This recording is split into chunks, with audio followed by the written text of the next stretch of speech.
കഴിഞ്ഞ ദിവസത്തെ നോമ്പ് 24 മണിക്കൂർ നമ്മുടെ മുന്നിലേക്ക് വന്നിട്ട് ആ നോമ്പിനെ നല്ല നിലയിൽ അള്ളാഹുവിനെ തിരിച്ചു കൊടുക്കാൻ സാധിച്ചു. എല്ലാവർക്കും 24 മണിക്കൂർ സമയം റമദാന്റെ 1-ാമത്തെ ദിവസം കിട്ടിയിട്ടുണ്ട്. പ്രത്യേകിച്ച് നമ്മൾ ഓരോരുത്തരും ആലോചിക്കേണ്ടത് ആ നോമ്പിനെ അള്ളാഹു നമ്മുടെ കയ്യിലേക്ക് തന്നപ്പോൾ എങ്ങനെയാണ് നമ്മൾ അതിനെ തിരിച്ചു കൊടുത്തത്, അതിനെ സന്തോഷകരമായി തിരിച്ചു കൊടുത്തോ, അതല്ല ആ നോമ്പിനെ തിരിച്ചു കൊടുത്തത് വളരെ മലീമസമാക്കിയിട്ടാണോ നമ്മൾ ആ നോമ്പിനെ തിരിച്ചു കൊടുത്തത്? 2.5 മണിക്കൂർ സമയത്ത് എഴുതിക്കാതിരിക്കാൻ അള്ളാഹു നമുക്ക് തൗഫീഖ് നൽകി. ഇന്നലത്തെ ക്ലാസ്സിൽ പറഞ്ഞിരുന്നു 2.5 മണിക്കൂർ എല്ലാവരും അള്ളാഹുവിന്റെ പള്ളിയിൽ എഴുതിക്കാതിരിക്കുക. പള്ളിയിൽ ഇരിക്കണമെന്നല്ല പറഞ്ഞത്, പള്ളിയിൽ എഴുതിക്കാഫിലായിട്ടിരിക്കണം. പള്ളിയിൽ ഇരിക്കില്ല എല്ലാവരെ കൊണ്ട് നടക്കുന്നത്. 2.5 മണിക്കൂറല്ല 10 മണിക്കൂറാണെങ്കിലും പള്ളിയിൽ ഇരിക്കണം. പക്ഷെ അത് എഴുതിക്കാഫിലിരിക്കണം. എഴുതിക്കാഫിലിരിക്കണമെങ്കിൽ നമ്മളെ നാട്ടിൽ പോലും മരങ്ങളുണ്ടാക്കുന്ന ഒരു ചെറിയ അമ്മയും കൂടി അവിടെ വരണം. നീയത്ത് നമ്മുടെ പള്ളിയിലേക്ക് കയറുമ്പോൾ അള്ളാഹുവിന് ഈ പള്ളിയിൽ ഞാൻ എഴുതിക്കാഫിലിരിക്കുന്നു എന്നുള്ള നീയത്ത് വന്നാൽ മാത്രമേ നമ്മുടെ എഴുതിക്കാഫാകാം. ആലോചിച്ച് നോക്കുക. അത് അള്ളാഹുവിന് ഇഷ്ടപ്പെടുന്നവർക്ക് മാത്രമേ അള്ളാഹു ആ ചാൻസ് കൊടുക്കൂ, എല്ലാവർക്കും കൊടുക്കില്ല.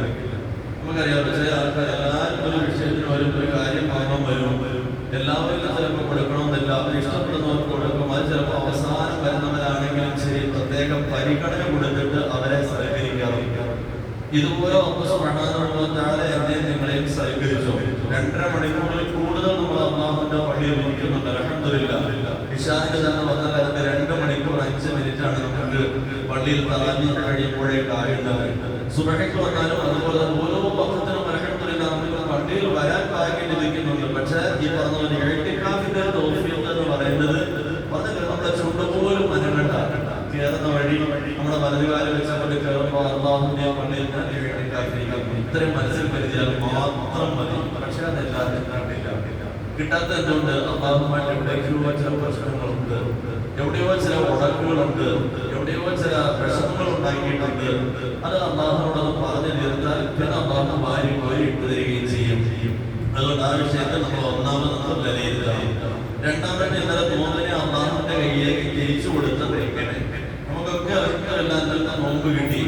ആ നോമ്പ് അതിന്റെ കയ്യിലേക്ക് സന്തോഷത്തോടു കൂടിയാണോ തിരിച്ചു കൊടുത്തത്? അള്ളാഹു നമ്മൾ ആ നോമ്പ് എത്ര മാർക്കിട്ട് കാണുക. എല്ലാവരും നോമ്പ് വിളിച്ചു. നമ്മുടെ കണ്ണുകൊണ്ടോ നാക്കുകൊണ്ടോ കാതുകൊണ്ടോ ഒക്കെ നമ്മുടെ നോമ്പിന് പോറൽ വരുത്തിയിട്ടുണ്ടോ? അതല്ല. അൽഹംദുലില്ലാഹ് ഇന്നലെ പറഞ്ഞതുപോലെ ഉറപ്പിച്ചു പറയാൻ പറ്റുന്ന രൂപത്തിൽ ഉറപ്പാണ്. കാരണം എന്റെ ഭാഗത്ത് ഒരു വീഴ്ചയും വന്നിട്ടില്ല. അങ്ങനെ അള്ളാഹുവിന് ആ നോമ്പ് തിരിച്ചു കൊടുക്കാൻ സാധിച്ചിട്ടുണ്ടോ? ഈ 2 ചിന്ത നമ്മൾ മെയിനായി കൊണ്ടുവരിക. മൂന്നാമത് നമ്മൾ ഓരോരുത്തരും ചിന്തിക്കാനുള്ളത് അല്ലാഹു സുബ്ഹാനഹു വ തആല മുബാറക് എന്ന് പറഞ്ഞ ഒരു ഭാഗമുണ്ട് പരിശുദ്ധ ഖുർആനിൽ. ഹബീബായ റസൂലുള്ളാഹി സ്വല്ലല്ലാഹു അലൈഹി വസല്ലം തങ്ങൾ അതുപോലെ മുബാറക് അനുഗ്രഹീതം എന്ന് പറഞ്ഞ ഒരു ഹദീസുണ്ട്, ഒരു ഭാഗം. ഈ 2 മുബാറക്കും കൂടി ഒരുമിച്ച് കൂടുന്ന സമയമാണ് പരിശുദ്ധ റമദാൻ. ഖുർആൻ ശരീഫിൽ വന്ന മുബാറക് കിതാബുൻ അൻസൽനാഹു ഇലൈക മുബാറക്, നിങ്ങൾക്ക് നാം ഇറക്കി തന്നു ഒരു കിതാബിനെ. എങ്ങനെയുള്ള കിതാബാണ്? മുബാറക്, അനുഗ്രഹീതമായ ഒരു ഖുർആൻ, അനുഗ്രഹീതമായ ഒരു ഗ്രന്ഥം നിങ്ങൾക്ക് നാം ഇറക്കി തന്നു. ഹബീബായ റസൂലുള്ളാഹി സ്വല്ലല്ലാഹു അലൈഹി വസല്ലം തങ്ങൾ പരിശുദ്ധ റമദാൻ മാസത്തെ കുറിച്ച് പറഞ്ഞു, ശഹ്റുൽ മുബാറക്, അനുഗ്രഹീത മാസമാണ്. അനുഗ്രഹീത മാസത്തിൽ അനുഗ്രഹീതമായ ഖുർആൻ ശരീഫിനെ റബ്ബ് സുബ്ഹാനഹു വ തആല നമുക്ക് ഇറക്കി തന്നപ്പോൾ ആ പരിശുദ്ധ റമദാനിൽ ആദ്യത്തെ നോമ്പിൽ എത്ര മിനിറ്റ് ഖുർആൻ ശരീഫ് ഓതിയിട്ടുണ്ട്? നമ്മളെല്ലാം പറയും ഖുർആൻ ശരീഫിൽ നമുക്ക് അനുകൂലമായ സാക്ഷി നിൽക്കണം. അനുകൂലമായ സാക്ഷി നിൽക്കണമെങ്കിൽ ഖുർആൻ ശരീഫുമായിട്ട് നമുക്കൊരു നല്ല ബന്ധമുണ്ടാകണം. അതുകൊണ്ട് അതിന് വഴി ഞാൻ ക്ലാസ്സിൽ പറഞ്ഞു. അതെന്ന് പറയുന്നതിന് വേണ്ടി നമ്മുടെ നോമ്പ് ഇൻഷാല്ലാഹ് ഇനിയുമുണ്ട് 29 എണ്ണം. ആദ്യത്തിൽ വന്ന പാളിച്ചകൾ ഇനിയുള്ള നോമ്പുകളിൽ വരരുത്. അള്ളാഹുവിന്റെ മുമ്പിൽ നല്ല നിലയിൽ വൃത്തിയാക്കി നമുക്ക് സമർപ്പിക്കണം. അതിനുവേണ്ടിയാണ് ഇപ്പൊ കഴിഞ്ഞ 24 മണിക്കൂർ കിട്ടിയിട്ട് നമുക്ക് പറയാൻ സാധിക്കും ഞാൻ പത്രം വായിക്കാൻ എത്ര സമയമെടുത്തോളൂ. നമുക്ക് പറയാൻ സാധിക്കും കയ്യിൽ ഒരു വലിയ കഥകളൊന്നും ഇല്ലാത്ത ഒരുപാട് വാർത്തകൾ നോക്കാൻ വേണ്ടി നമ്മുടെ മൊബൈൽ ഉപയോഗിച്ച് എന്തെല്ലാം വാർത്തകൾ കേട്ടു. നിങ്ങൾ വല്ലതിന്റെ വ്യഭിചാരക്കഥയാകും, അതല്ല എങ്കിൽ ഏതെങ്കിലും നാട്ടിന്റെ തമ്മിലയുടെ വിഷയമാകും. ഇതിനെക്കൊണ്ട് ഒരുപാട് ആവശ്യമുള്ളതും ആവശ്യം ആവശ്യമില്ലാത്തതും ഒക്കെ നമ്മുടെ ഈ മൊബൈലിൽ വെച്ചിട്ട് നമ്മൾ കേൾക്കാൻ സമയം കണ്ടെത്തിയിട്ടുണ്ട്.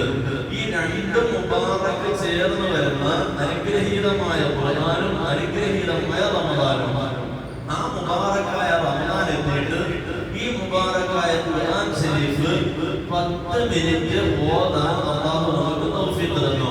നമ്മൾ ശരിക്കും ചിന്തിക്കണം. ഇല്ല എങ്കിൽ പലരും പറയുന്നൊരു കാരണം ഞാൻ തന്നെ സൂചിപ്പിച്ചു, പലരും പറയുന്നത് എനിക്ക് ഖുർആൻ ഓതാൻ അറിയില്ല. അതിനും വഴി നമ്മൾ 3 കാര്യങ്ങൾ നിങ്ങൾ നോക്കൽ ഇബാദത്താണ്. ഒന്ന് ഖുർആൻ ശരീഫ് വെറുതെ എടുത്ത് നോക്കൽ, അക്ഷരം അറിയേണ്ട, പേര് അറിയേണ്ട, ഒന്നും അറിയേണ്ട, വെറുതെ എടുത്ത് നോക്കൽ ഇബാദത്താണ്. കഅബത്ത് ശരീഫ വെറുതെ നോക്കൽ ഇബാദത്താണ്. നമ്മളെ പ്രസവിച്ച നമ്മുടെ ഉമ്മ വേണ്ട വെറുതെ ഉമ്മയുടെ മുഖത്ത് നോക്കിയിരിക്കുക ഇബാദത്താണ്. വലിയൊരു ഇബാദത്താണത്. ഭൂലോകന്റെ വേറൊരു മനുഷ്യനെ നോക്കിയിരിക്കുന്ന ഇബാദത്ത് പറഞ്ഞിട്ടില്ല. അങ്ങനെ ഉമ്മയുടെ മുഖത്തേക്ക് നോക്കിയിരിക്കുന്ന ഇബാദത്താണ്. ആ 3 ഇബാദത്തുകളിലെ ഇബാദത്താണ് ഖുർആൻ ശരീഫ് നോക്കൽ. പറഞ്ഞല്ലോ, നമുക്ക് 10,000-ന്റെ അല്ല 1,00,000-ന്റെ അല്ല 1,50,000-ന്റെ മൊബൈൽ നമ്മുടെ കയ്യിലുമുണ്ട്. വിലപിടിപ്പുള്ള ബൈക്കുകളും സൈക്കിളുകളും വാഹനങ്ങളും നമ്മുടെ കയ്യിലുണ്ട്. അതുപോലെ വിലപിടിപ്പുള്ള ലക്ഷങ്ങളും കോടികളും വിലപിടിപ്പുള്ള വസ്തുക്കൾ, പറമ്പുകൾ, അതുപോലെ വീട് നമ്മുടെ കയ്യിലുണ്ട്. 100-150 കൊടുത്താൽ കിട്ടുന്ന ഖുർആൻ ശരീഫ് നമ്മുടെ എന്തിന് ഓതാൻ അറിയാൻ വയ്യാത്തവർക്ക് വേണ്ടി. അറിയുന്നവർക്ക് പ്രശ്നമല്ല, ഏത് മസ്ജിദിൽ കയറിയാലും ഖുർആൻ ശരീഫ് ഉണ്ട്, എടുത്തു വെച്ച് ഓതാം, അല്ലെങ്കിൽ മൊബൈൽ ഓതാം. ഇതൊന്നും അറിയാൻ വയ്യാത്ത സാധുക്കൾ അവരുടെ വീട്ടിൽ വാങ്ങി വെച്ചിട്ട് ഇൻഷാ അല്ലാഹ് ഒരു ദിവസം നിങ്ങൾ 20 പേജ് വീതം നോക്കി വിടുകയാണ് എങ്കിൽ നോക്കും 30 നിങ്ങൾക്ക് ഖുർആൻ ശരീഫ് മൊത്തം നോക്കി തീർക്കാം. നോക്കി തീർത്തിട്ട് അല്ലാഹുവോട് പറയാം, അല്ലാഹുവേ എനിക്ക് ഖുർആൻ ഓതാൻ അറിയില്ല, അതിനുള്ള അവസരം എനിക്ക് കിട്ടിയില്ല, എനിക്കൊന്നും നോക്കിയിട്ട് മനസ്സിലാകുന്നില്ല, എങ്കിലും നിന്റെ കലാം ഞാൻ നോക്കി തീർത്തോർത്ത് അല്ലാഹുവിനോട് പറഞ്ഞാൽ ആ പറച്ചിന് എന്തൊരു സുഖം ഉണ്ടാകും. അതുകൊണ്ട് പ്രിയമുള്ളവരെ, നമ്മൾ ഓരോരുത്തരും ആ കാര്യത്തിൽ പ്രത്യേക ശ്രദ്ധ കൊടുക്കുക. പിന്നെ മറ്റൊരു വിഷയം പറയാനുള്ളത്, ഇന്ന് വെള്ളിയാഴ്ച ദിവസമാണ്. വെള്ളിയാഴ്ച ദിവസം സൂറത്തുൽ കഹ്ഫ് ഓതേണ്ട ദിവസമാണ്. ഖുർആൻ ഓതാൻ അറിയുന്ന ഒരാളും പോലും, പ്രത്യേകിച്ച് പരിശുദ്ധ റമദാനാണ്, സൂറത്തുൽ കഹ്ഫ് ഓതാത്ത ഒരു ദിവസം ഇന്ന് നമുക്ക് ആകരുത്. ഈ വെള്ളിയാഴ്ച ദിവസം പ്രത്യേകിച്ച് പരിശുദ്ധ റമദാൻ സൂറത്തുൽ കഹ്ഫ് നിങ്ങൾക്ക് ഓതാൻ അറിയുമെങ്കിൽ ഓതുക. ഓതാൻ അറിയാൻ കഴിയാത്ത സഹോദരങ്ങൾ 10 മിനിറ്റ് മതി. നിങ്ങളുടെ ഭാര്യയ്ക്ക് ഓതാൻ കഴിയും. ആ ഭാര്യ വിളിച്ചെടുത്തിട്ട് പറയുക, നീ ഒന്നും നോമ്പ് പോലും ഉണ്ടാക്കിയില്ലെങ്കിൽ എനിക്ക് വിഷമമില്ല, ഞാൻ കടയിൽ നിന്ന് വാങ്ങിത്തരാം, ഒരു 10 മിനിറ്റ് മതി. സൂറത്തുൽ കഹ്ഫ് ഓതുമോ എനിക്ക് കേൾക്കാൻ വേണ്ടിയാണ്. പരിശുദ്ധ റമദാനാണ്. എന്റെ ഹബീബായ മുഹമ്മദ് സല്ലല്ലാഹു അലൈഹി വസല്ലം തങ്ങളെ ഒന്ന് സന്തോഷിപ്പിക്കാൻ വേണ്ടിയാണ്. എന്തുകൊണ്ട് റസൂലുള്ളാഹി സ്വല്ലല്ലാഹു അലൈഹി വസല്ലം തങ്ങളാണ് നമ്മളോട് സൂറത്തുൽ കഹ്ഫ് ഓതുന്ന വിഷയത്തിൽ പ്രത്യേകിച്ച് പറഞ്ഞു, സൂറത്തുൽ കഹ്ഫ് ആരെങ്കിലും സൂറത്തുൽ കഹ്ഫ് ഓതിക്കഴിഞ്ഞാൽ ഫീ യൗമിൽ ജുമുഅ വെള്ളിയാഴ്ച ദിവസം സൂറത്തുൽ കഹ്ഫ് ഓതിയാൽ അല്ലാഹു ലഹു മിനൻ നൂർ മാ ബൈനൽ ജുമുഅത്തൈൻ, രണ്ട് ജുമുഅയ്ക്കിടയിൽ അവിടെ വലിയ പ്രകാശം ഞാൻ കൊടുക്കുമെന്ന് അല്ലാഹു കൊടുക്കുമെന്ന് റസൂലുള്ളാഹി സ്വല്ലല്ലാഹു അലൈഹി വസല്ലം നമുക്ക് ചെയ്തുകൂടെ? ഒരു 10 മിനിറ്റ് നമ്മുടെ ഭാര്യയോട് പറഞ്ഞിട്ട്, എത്രയോ സ്നേഹിച്ച ഭാര്യയാണ്, അവർക്ക് എന്തെല്ലാം നമ്മൾ വാങ്ങിക്കൊടുത്തിട്ടുണ്ട്. ഖുർആൻ ഓതാൻ അറിയാത്ത സഹോദരങ്ങളെ ഭാര്യ എടുക്കാൻ ചെന്നിട്ട്, അതല്ലെങ്കിൽ നമ്മുടെ മക്കളെടുക്കാൻ ചെന്നിട്ട്, മക്കളെ നിനക്ക് ഞാൻ എന്തെല്ലാം വാരി തന്നു, എത്ര ലക്ഷം എനിക്ക് വേണ്ടി ഞാൻ ചെലവഴിച്ചിട്ടുണ്ട്, ഒരു 10 മിനിറ്റ് വാർത്തയ്ക്ക് വേണ്ടി ഒന്ന് സൂറത്തുൽ കഹ്ഫ് ഓത്, ഞാൻ ഒന്ന് കേൾക്കട്ടെ, വെള്ളിയാഴ്ച ദിവസമല്ലേ, അവർക്കും സുന്നത്ത് കിട്ടി, നമുക്ക് ആ സൂറത്തൊന്ന് കേൾക്കുകയും ചെയ്യാം. അതുപോലെ നമ്മുടെ സഹോദരങ്ങളെ, നമ്മളിപ്പോ വെള്ളിയാഴ്ച അങ്ങോട്ടും ഇങ്ങോട്ടും ഒക്കെ നടക്കുന്ന സമയമാണ്. ഈ ദിവസത്തിൽ എല്ലാ വെള്ളിയാഴ്ച നമ്മൾ കേൾക്കുന്നതാണ്. ഖുതുബയുടെ മിമ്പറിൽ നിന്നുണ്ട്. എങ്ങനെ? അല്ലാഹുവും അവന്റെ മലക്കുകളും തങ്ങളുടെ മേൽ സ്വലാത്ത് ചൊല്ലുന്നുണ്ട്. അതുകൊണ്ട് അല്ലാഹുവിന്റെ കൽപ്പന, നിങ്ങളും സ്വലാത്ത് ചൊല്ലണം, നിങ്ങളും സ്വലാത്ത് ചൊല്ലണം, കൽപ്പന പുറപ്പെടുവിച്ചിരിക്കണം അല്ലാഹു. എന്നിട്ട് പറഞ്ഞെങ്ങനെ? നിങ്ങൾ ചെയ്യണമെന്ന് മാത്രമല്ല, മറിച്ച് അവന്റെ മൊത്തം മലക്കുകളും സ്വലാത്ത് ചൊല്ലുന്നുണ്ട്. അതുകൊണ്ട് ആ നിബന്ധനകൾക്ക് നിങ്ങളും സ്വലാത്ത് ചൊല്ലണേ. നമുക്ക് പ്രത്യേകിച്ച് വെള്ളിയാഴ്ച ദിവസത്തിൽ ഒന്നുകൂടി പറഞ്ഞു, നമുക്കറിയാം ഒരു മുഖ്യമന്ത്രിയുടെ അല്ലെങ്കിൽ പ്രധാനമന്ത്രിയുടെ ഏത് കോലത്തിലോ ആകട്ടെ, അവരുടെ അടുത്തേക്ക് പോയിട്ട് ഒരു ഫോട്ടോ എടുത്ത് പുറത്തേക്ക് വിട്ടിട്ട് നമ്മൾ വല്ലാതെ ഊറ്റം കൊള്ളുന്നവരാണ് എങ്കിൽ ഹബീബായ മുഹമ്മദ് സല്ലല്ലാഹു അലൈഹി വസല്ലം തങ്ങൾ പറഞ്ഞു ഇന്ന ഔലൻ നാസി ബി യൗമൽ ഖിയാമ എന്റെ അടുത്ത് നാളെ ഇരിക്കാൻ നിങ്ങൾ കുറെ പേർക്ക് ഞാൻ അവസരം തരുന്നുണ്ട്. അതാരാ? എന്റെ നിങ്ങളിൽ കൂടുതൽ സ്വലാത്ത് ചൊല്ലുന്നവരാണ്. അത് നമുക്ക് ഒന്നിന്റെ ആവശ്യമില്ല, ഒരു ഗ്രന്ഥത്തിന്റെ ആവശ്യമില്ല. നമുക്ക് പോകുന്ന വഴിയും നടക്കുന്ന വഴിയും ഒക്കെ നമുക്ക് അറിയുന്ന സ്വലാത്ത്, ഏറ്റവും ശ്രേഷ്ഠമായ സ്വലാത്ത് നമസ്കാരത്തിൽ ഒന്ന് ഇബ്രാഹിമിയ സ്വലാത്താണ്. ഇത് നമുക്കറിയുന്ന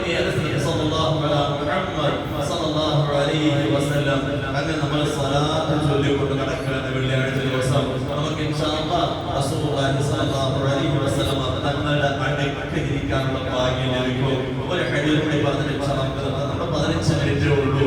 അത് കൃത്യമായിട്ട് നമുക്ക് ഇഅ്തികാഫിന്റെ രൂപത്തിൽ ഇരുന്ന് ഈ പറഞ്ഞ റസൂലുള്ളാഹ് എന്റെ റബ്ബ് പറഞ്ഞു, എന്റെ ഹബീബായ മുഹമ്മദ് സല്ലല്ലാഹു അലൈഹി വസല്ലം തങ്ങൾ പറഞ്ഞ വാക്കുകളുടെ എന്തോ റാഹത്താണ്.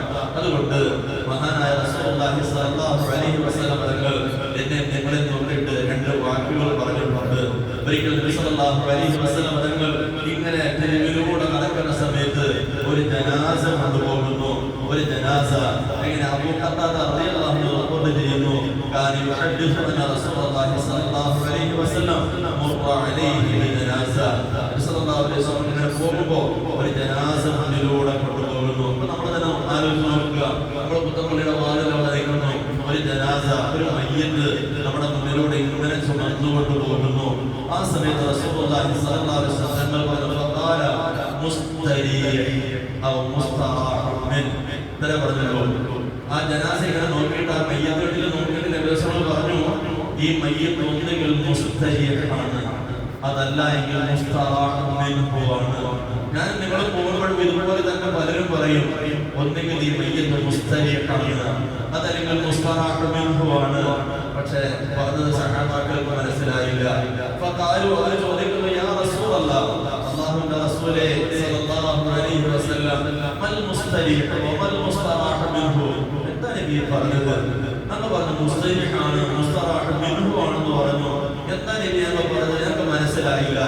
ആ സമയത്ത് റസൂലുള്ളാഹി സ്വല്ലല്ലാഹു അലൈഹി വസല്ലം തങ്ങൾ പറഞ്ഞു, അൽ അബ്ദുൽ മുഅ്മിൻ, ഡ്യൂട്ടി കഴിഞ്ഞ് പോകുന്ന ഒരു മനുഷ്യനാണ്.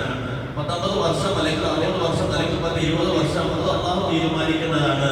അതിൽ 15 വർഷം കുട്ടിക്കാലം ഓടിക്കളിച്ചോളാൻ പറഞ്ഞു. അത് കഴിഞ്ഞിട്ട് മുഴുവൻ റിക്കാർഡാക്കുകയും ചെയ്തു.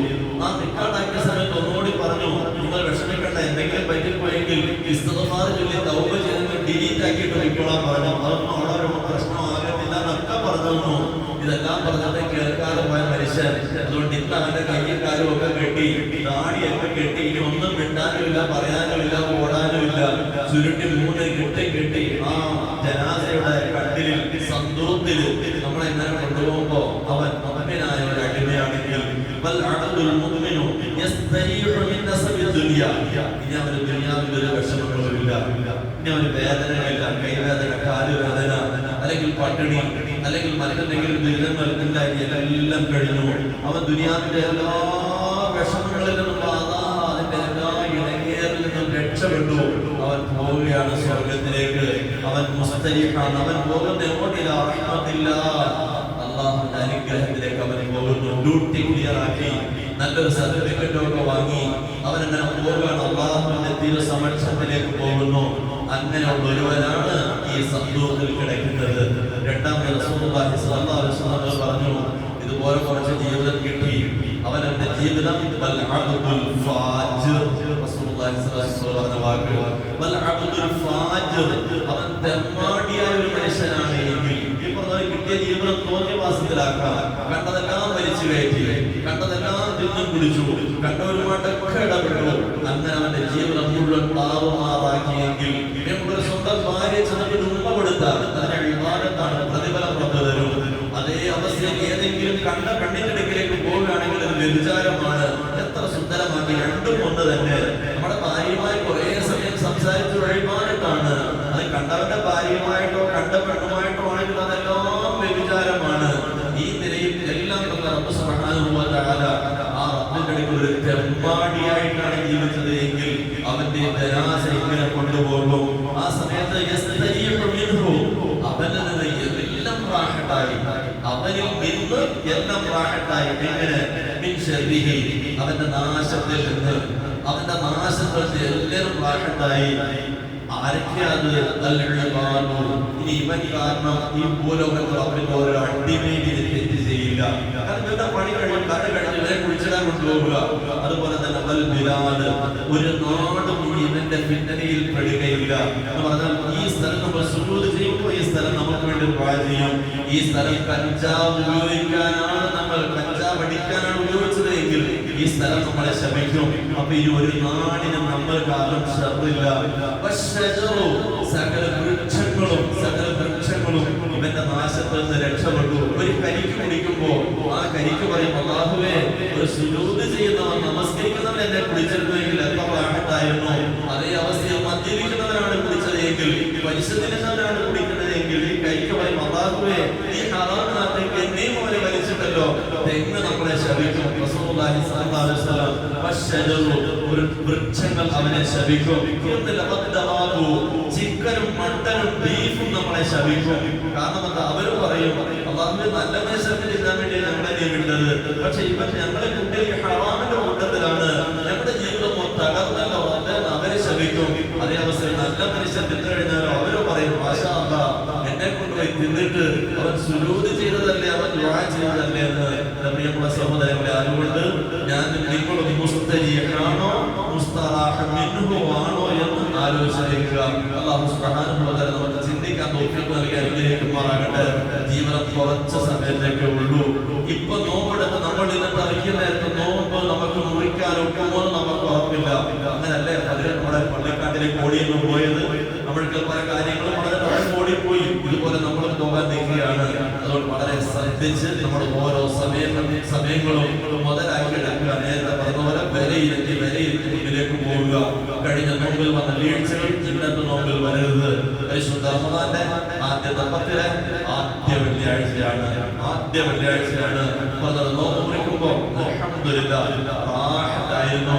എന്റെ നാഥന്റെ മുമ്പിൽ ഒരു കേടുമില്ലാതെ എന്റെ നോമ്പിനേക്ക് കൊടുക്കാൻ പറ്റി എന്ന സന്തോഷത്തോടെ ആ നോമ്പിനെ ഉടമസ്ഥന്റെ കയ്യിലേക്ക് കൊടുത്തിട്ട് അവൻ വെച്ചിരിക്കുന്നത് മുഴുവൻ ഏറ്റുവാങ്ങാൻ നമ്മൾ തയ്യാറാകുക. അല്ലാഹു കബൂലാക്കുമാറാകട്ടെ, അല്ലാഹു അനുഗ്രഹിക്കുമാറാകട്ടെ. കഴിഞ്ഞ നോമ്പിൽ എന്തെങ്കിലും പാളിച്ച വന്നുവെങ്കിൽ അല്ലാഹു അതെല്ലാം മാപ്പാക്കുമാറാകട്ടെ. ആദ്യത്തെ നോമ്പാണ്. ഇന്നത്തെ നോമ്പ് ഒരു പ്രശ്നങ്ങളും ഇല്ലാതെ പൂർത്തീകരിച്ച് ഉടമസ്ഥന് കൊടുക്കാൻ അല്ലാഹു തൗഫീഖ് നൽകട്ടെ. അത് സന്തോഷത്തോടെ അല്ലാഹു സ്വീകരിക്കുകയും ചെയ്യുമാറാകട്ടെ. അതിന്റെ എല്ലാ പ്രതിഫലങ്ങളും ഒരു കുറവും വരാതെ ഏറ്റുവാങ്ങാനും അല്ലാഹു തൗഫീഖ് നൽകി അനുഗ്രഹിക്കുമാറാകട്ടെ. അൽഹംദുലില്ലാഹ് സുബ്ഹാനല്ലാഹി വ ബിഹംദിഹി സുബ്ഹാനക്കല്ലാഹുമ്മ വ ബിഹംദിക അശ്ഹദു അൻ ലാ ഇലാഹ ഇല്ലാ അൻത അസ്തഗ്ഫിറുക വ അത്തൂബു ഇലൈക്. അസ്സലാമു അലൈക്കും.